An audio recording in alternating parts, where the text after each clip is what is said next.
បាទសូមជម្រាបសួរដល់អតិថិជនទាំងមេទាំងអស់បាទរបស់រោងចក្រផលិតដំបូងគួយជួសាំងអតិថិជនបាទម៉ាក់ KO គូព្រៃយើងខ្ញុំបាទខាងក្រោយខ្នងខ្ញុំបាទដូចបងប្អូនបានឃើញបាទគឺកំពុងតែចេញមកបន្តិចម្ដងមកពីក្នុ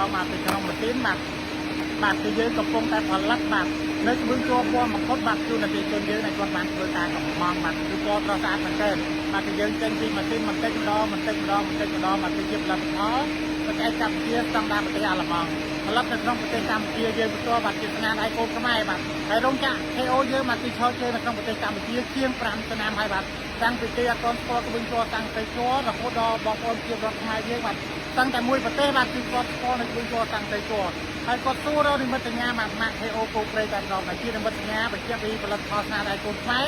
និងជានិមិត្តសញ្ញាបញ្ជាក់ពីផលិតផលដែលមានគុណភាពបាទចាំបងប្អូនដែលមានតម្រូវការបាទទាក់ទងនឹងក្បួនជ័រក៏ដូចជាសាំងអស័យជ័របាទយកទៅប្រើប្រាស់ក៏ដូចជាយកទៅលក់បន្តបាទអាចធ្វើការកម្មង់ចេញទៅរោងចក្រ KO ផ្ទាល់បានតែជារោងចក្រកូនខ្មែរបាទទី1ធំជាងគេនៅក្នុងប្រទេសកម្ពុជាយើងផ្ទាល់តែម្ដងហើយក្បួនជ័រយើងមកគឺមានរហូតដល់ទៅ10ពណ៌សម្រាប់ធ្វើការជ្រើសរើសមានកម្រាស់ 25C ស្មើ2លីកន្លះបាទមុខកាត់ទៅក្បួនជ័រយើង1.05 ម៉ែត្រកងភ្លីហើយនៅសល់0.96ប្រវែងបណ្ដោយពុកម៉ែបងប្អូនអាចធ្វើការកម្មង់បានអត្ថប្រយោជន៍បាទគឺកម្រាស់ 25C ក្រាស់មែនទែនបាទចាប់ទៅកម្ដៅក៏ដូចជាកម្ដៅមកអានដោយទឹកភ្លៀងបានរហូតដល់97 98%